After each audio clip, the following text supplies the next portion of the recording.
AJPI, association d'assurés engagés et responsables, présente Sud Radio, le grand matin week-end, la force de l'engagement, Muriel Réus. Dans quelques instants, je reçois Anne-Cécile Maillefer, présidente de la Fondation des femmes.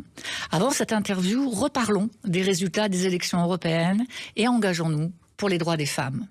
Les scores alarmants de l'extrême droite aux élections européennes et la décision de dissoudre l'Assemblée nationale par le président Macron ont laissé groggy toutes les organisations, associations, collectifs engagés dans la défense des droits des femmes. Cette double secousse politique soulève de profondes inquiétudes sur l'avenir de ces droits en France et en Europe, et le risque de voir ces mouvements conservateurs et réactionnaires, hostiles à l'égalité de genre, aux droits des femmes et des minorités, gagner du terrain en France est réel. Pourtant, l'Europe était un signe d'espoir pour les féministes.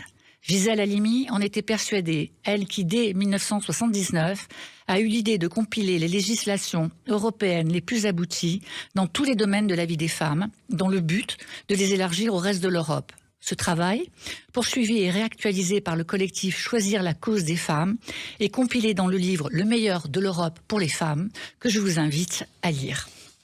Cependant, les droits des femmes restent fragiles et incomplets. Plus de 20 millions de femmes dans l'Union européenne n'ont toujours pas accès à l'interruption volontaire de grossesse.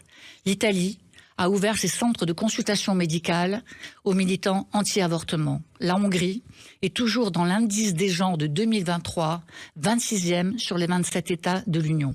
En Pologne, en cas de viol ou d'inceste, l'avortement reste toujours un parcours de combattante. Et le nombre de femmes au Parlement n'a jamais dépassé les 15%. En France, les questions, les interrogations sur les droits des femmes étaient déjà immenses. Pourquoi autant de victimes ?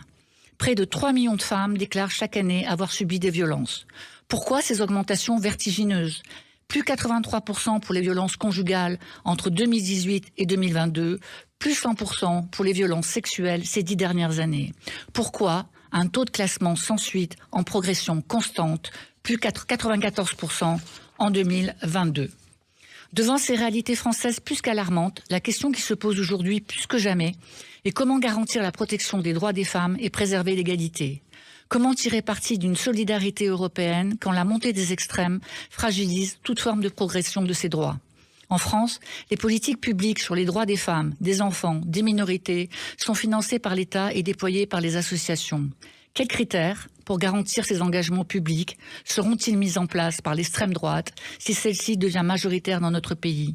Comment atteindre l'égalité salariale, source d'émancipation des femmes, quand l'extrême droite conteste le droit du plein emploi des femmes, la transparence et l'égalité des rémunérations au Parlement européen ? Pour notre liberté, celle d'être, de penser, d'agir, les 30 juin et les 7 juillet prochains, votons pour le droit des femmes. Bonjour Anne-Cécile. Bonjour Muriel. Bonjour Anne-Cécile Maillefer. Vous êtes la présidente fondatrice de la Fondation des femmes et nous allons évidemment ce matin partager sur les résultats des élections européennes en Europe et en France et sur leur impact sur les droits des femmes, des enfants et des minorités. Alors cette dissolution de l'Assemblée nationale annoncée par Emmanuel Macron le 9 juin a provoqué une profonde inquiétude au sein de toutes les associations qui luttent pour les droits des femmes. Associations que vous accompagnez très largement depuis de nombreuses années. Alors vous-même, vous avez, avec vos équipes, organisé dès l'annonce des résultats une réunion avec presque toutes les associations féministes. Qu'est-ce qu'elles disent de la situation ? Qu'est-ce qui les inquiète le plus ? Les associations féministes sont extrêmement inquiètes parce que pour avoir vu ce qui se passe un peu de par le monde lorsque l'extrême droite prend le pouvoir, les féministes, les combats féministes, les avancées féministes pour les droits des femmes, pour l'égalité, sont parmi les premières choses qui sont visées par ces gouvernements. Donc elles sont extrêmement inquiètes pour les femmes, pour les droits des femmes, et elles sont aussi inquiètes évidemment pour leur propre survie en tant qu'association qui viennent en aide aux femmes. Je pense tout particulièrement au planning familial. Le planning familial qui a des permanences d'accueil partout en France, qui a un chat, une ligne d'écoute. Le Rassemblement national a déjà expliqué que s'il était au pouvoir, il couperait les subventions de cette association. Donc ça veut dire que demain, ce sont des dizaines de milliers de personnes qui ne pourront plus avoir accès à l'information sur le droit à la contraception, à l'avortement, sur les options qui s'offrent à eux et à elles. Et ça, c'est extrêmement inquiétant. Alors, j'imagine que vous allez prendre des initiatives au nom de la Fondation des femmes, suivies par toutes ces associations. Vous pouvez nous dire un petit peu ce que vous avez envisagé, comment l'action va-t-elle se mettre en place? Alors, ce qui nous semble particulièrement inquiétant, c'est que, comme vous l'avez d'ailleurs souligné aussi dans votre édito, aujourd'hui, il y a aussi des femmes qui votent Rassemblement national, malgré le fait que nous, ce que l'on voit, c'est que il est fort à parier que l'extrême droite au pouvoir serait très néfaste pour elle. Et donc, en France, l'extrême droite a un voile de normalité, un voile d'acceptabilité par les femmes, d'autant plus que c'est une femme en particulier qui est à la tête du Rassemblement national, le premier parti d'extrême droite, et que c'est une femme qui est qu'on sent complètement indépendante, libre, et donc c'est vrai que ça brouille un peu les pistes. Vous pensez que c'est une stratégie de dédiabolisation ? Alors c'est tout à fait une stratégie. D'ailleurs, d'autres pays d'extrême droite en Europe ont eu cette même stratégie. Giorgia Meloni, par exemple, en Italie, parce que ça rassure en fait une femme à la tête de ces partis. Et donc le fait d'avoir une femme, on se dit mais ils sont pas si pires que ça, puisque regardez, c'est pas possible qu'ils soient vraiment terribles pour les droits des femmes, puisque ce sont des femmes. Et donc c'est vrai que ça brouille un peu les pistes. Donc avec les autres organisations féministes, on s'est dit qu'il serait quand même important de pouvoir alerter les femmes en particulier sur le fait que qu'il y a des pistes qui sont brouillées, que tout n'est pas vraiment tel que ça a l'air, qu'en fait, en réalité, quand on regarde bien, le Rassemblement national et l'extrême droite en général sont des partis qui sont extrêmement dangereux pour les droits des femmes. Alors pour ça, il faut des preuves. Est-ce que vous avez envisagé, par exemple, d'aller chercher des preuves dans les pays où l'extrême droite est déjà au pouvoir et de donner des faits factuels, de dire, voilà, moi, ce qui se passe en Espagne, en Espagne, c'est pas le bon exemple. Ce qui se passe en Italie, ce qui se passe en Pologne. Oui, donc c'est une stratégie en deux temps. On va essayer effectivement de pouvoir parler vrai, comme le dit votre radio, donc pouvoir faire émerger des témoignages de femmes qui, dans ces pays, une fois que l'extrême droite est arrivée au pouvoir, n'ont pu, par exemple, d'autres choix que sur l'avortement. C'est vraiment le droit à l'avortement, le droit à la contraception sont dans chacun de ces pays rognés par ces partis. Ça, c'est vraiment à peu près systématique. Et pouvoir leur donner la parole pour qu'elles puissent, elles, expliquer aux femmes françaises ce que elles ont vécu. Et donc les risques auxquels, les risques qu'encourent les femmes françaises si l'extrême droite arrive au pouvoir.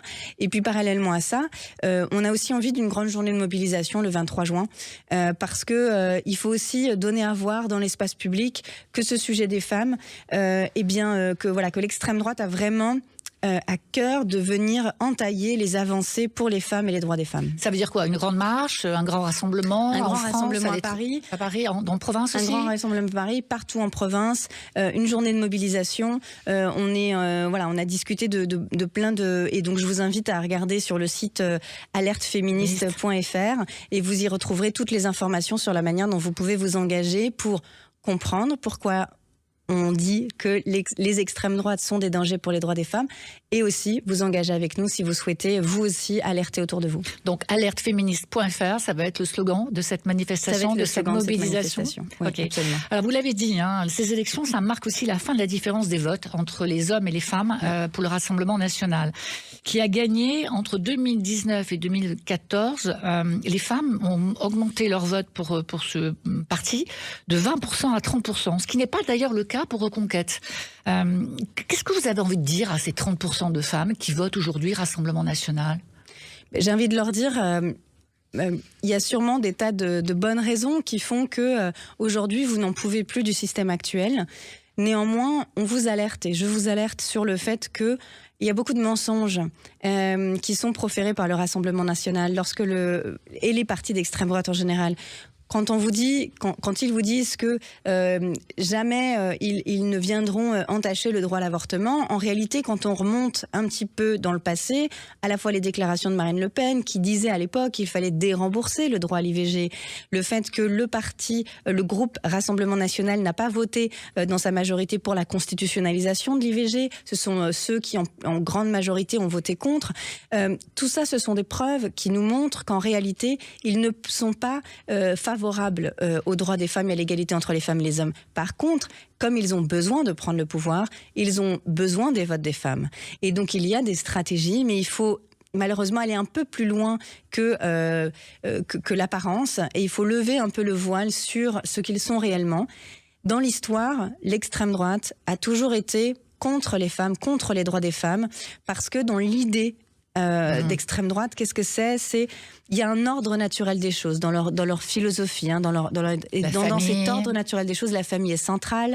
Et dans la famille, la mère, la femme a un rôle qui est très particulier. Voilà. Alors, je suis moi-même maman et aucun problème avec le fait que les femmes sont mamans. Mais par contre, ça a été un grand progrès grâce aux féministes pendant des dizaines d'années, de permettre justement aux femmes de ne pas être que ça, et de leur permettre aussi d'être autonomes, d'être indépendantes, d'avoir le droit de travailler, d'avoir le droit d'avoir un compte en banque, d'avoir le droit d'avorter aussi le jour où elles ne veulent plus ou elles ne veulent pas être maman. Et donc, tout ça, ce sont des droits qu'on a arrachés, et jamais, jamais, jamais, jamais dans l'histoire, l'extrême droite n'a défendu ces droits. Au contraire, toujours ils s'y sont opposés. Donc, il n'y a pas aujourd'hui une extrême droite qui magiquement serait devenue une extrême droite féministe. Ça n'existe pas. Et quand on regarde d'autres pays dans lesquels il y a l'extrême droite au pouvoir, on voit que ce sont les droits des femmes qui sont au cœur de leurs attaques. Parce qu'ils disent, voilà, à cause des féministes, c'est ce que dit Éric Zemmour par exemple, à cause des féministes, il y a une dévirilisation de l'Occident. À cause des féministes, les hommes français sont plus des vrais hommes. Donc il faut renvoyer les femmes à la maison, il faut les renvoyer à des rôles traditionnels. Or, pour moi, en tant que féministe, je pense qu'au contraire, on a beaucoup progressé à se dire que peut-être la virilité posait problème aussi, qu'en fait, il y a peut-être d'autres manières d'être un homme sans forcément être un homme qui écrabouille sa femme. Et donc, voilà, ça c'est le combat féministe aussi contre les violences faites aux femmes, pour l'égalité entre les femmes et les hommes. Et c'est un combat à nouveau où on n'a jamais vu l'extrême droite, sauf quand il s'agissait de stigmatiser certaines parties de la population. Donc les seules fois où on les entend parler de viol, de violences sexuelles ou de violences faites aux femmes, les seules fois, c'est pour dire c'est la faute des musulmans ou c'est la faute des arabes. C'est le seul moment où ils les entendent nous défendre. Ce qui est fou, en vous entendant, et sur ces propos que je partage évidemment, c'est qu'on soit encore aujourd'hui obligé de rappeler la liberté des femmes, le droit de travailler, le droit d'avoir un compte en banque, le droit d'agir selon ses propres libertés. Ça paraît complètement dingue. Je ne pensais pas, avec le travail que nos mères et que les précédentes générations avaient fait, qu'on soit encore aujourd'hui obligé de rappeler ces fondamentaux. Mais c'est sournois, par exemple, ils vont dire là dans leur programme doubler le salaire, je crois, des mères chefs de famille monoparentales qui doivent rester absolument. À la maison. C'est une des mesures, oui. Nous, on a à cœur, vraiment à cœur. Mais par exemple, moi, ma revendication par rapport aux mères chefs de famille monoparentales, c'est les aider à avoir toutes les solutions de garde d'enfants possibles. Pour continuer et aussi à travailler. Augmenter leur salaire pour qu'elles puissent avoir, quand elles travaillent, quand elles sont femmes de ménage, parce que beaucoup sont femmes de ménage, quand elles travaillent dans tous les métiers qu'elles font, qu'elles soient correctement payées pour qu'elles puissent faire en sorte que pour qu'elles puissent nourrir leurs enfants correctement et qu'elles puissent percevoir leurs allocations, enfin qu'elles puissent percevoir les pensions alimentaires qu'elles ne perçoivent toujours pas comme elles devraient les percevoir. Alors est-ce que vous avez l'intention, est-ce que vous pensez qu'il faut le faire, est-ce qu'il faudrait voir les candidats qui vont se présenter comme on le fait traditionnellement dans des élections, hein, chaque fois qu'il y a une présidentielle, on rencontre les candidats pour leur donner les programmes que nous avons envie de voir d'être soutenus. Dans le laps de temps qui nous reste là, qui est très très court, est-ce que dans les initiatives que toutes ces associations vont prendre, il y a aussi cela, rencontrer certains candidats pour leur demander de s'engager dès à présent sur les droits des femmes? Le problème qu'on a, c'est que le temps est très très court. Ouais, on a là quelques jours encore qui nous restent, donc oui, il faut absolument que les sujets des femmes, des droits des femmes, de la lutte contre les violences faites aux femmes existent à un moment donné dans cette campagne qui est extrêmement rapide. Et donc, par exemple, une loi intégrale contre les violences sexuelles et sexistes, ça fait partie vraiment des demandes aujourd'hui, parce que depuis MeToo... 70 000 signatures. Hein. Plus de 70 000 signatures en quelques jours, effectivement, sur le site de la Fondation des femmes pour cette pétition qu'on portait avec MeToo Média, et un grand nombre de personnes qui ont été victimes et qui ont porté plainte suite à MeToo, et qui se sont vues d'ailleurs rejetées par la justice. Et pour faire en sorte qu'il n'y ait plus à l'avenir 94% de classement sans suite pour les plaintes pour viol, ce qui est le cas aujourd'hui, il faut qu'il y ait des choses qui changent. Et donc ça, ce qu'on souhaite, c'est que à partir du 7 juillet, si tant est qu'on ait une majorité en capacité de porter ce genre de projet, on a vraiment besoin d'avoir des améliorations pour lutter contre l'impunité des violences sexuelles en France. Alors, la Fondation des femmes, c'est une fondation qui est au service des autres associations. Elle est placée sous l'égide de la Fondation de France. Plus de 500 initiatives soutenues ces dernières années, 43 000 nuitées hôtelières pour les femmes victimes de violences, plus de 10 millions d'euros reversés. Vous l'avez dit, mais on va terminer par cette question. C'est quoi le projet de société féministe défendu par votre fondation ? Alors nous, on est complètement apartisane. Notre projet de société, c'est une société de l'égalité entre les femmes et les hommes. Une société de l'égalité entre les femmes et les hommes, c'est une société où les hommes ne sont plus autorisés à commettre des violences sur les femmes, bien sûr. C'est une société dans laquelle tout le monde a sa place. Personne n'est assigné de par son sexe de naissance ou de par son identité, de par sa religion, de par sa famille. C'est une société dans laquelle on peut s'émanciper, on peut être libre, on peut être à égalité avec les autres. C'est pas un projet très compliqué en réalité, c'est un projet démocratique, mais c'est un projet qui malheureusement aujourd'hui on le voit, un projet qui peut-être n'est plus si consensuel, le projet de l'égalité entre les femmes et les hommes. Et c'est un projet tout simplement qui reconnaît que les femmes sont des êtres humaines, qui reconnaît que les enfants aussi ont toute leur place dans notre société, sur une planète durable et vivable. Et si on peut terminer là-dessus, d'ailleurs, une planète durable et vivable, ça me paraît fou qu'on soit dans cette bagarre-là en ce moment politique, alors qu'on est tous et toutes en ce moment sur ce petit caillou qui est clairement en train de partir à volo avec ce changement climatique. Et moi, je pense à mes enfants, je pense aux générations d'après. Il faut être responsable, il faut leur permettre de pouvoir vivre sur une planète, vivre en liberté, en sécurité, à égalité, avec la possibilité de s'émanciper et sur une planète respirable. On se retrouve donc dimanche 23. Vous allez nous donner l'adresse et les lieux de rassemblement sur le site de la Fondation des femmes.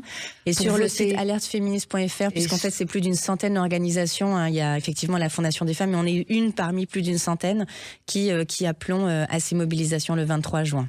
Le 23 juin, pour voter pour les droits des femmes, des enfants et des minorités. On s'y retrouve toutes et tous. Merci Anne-Cécile. Merci.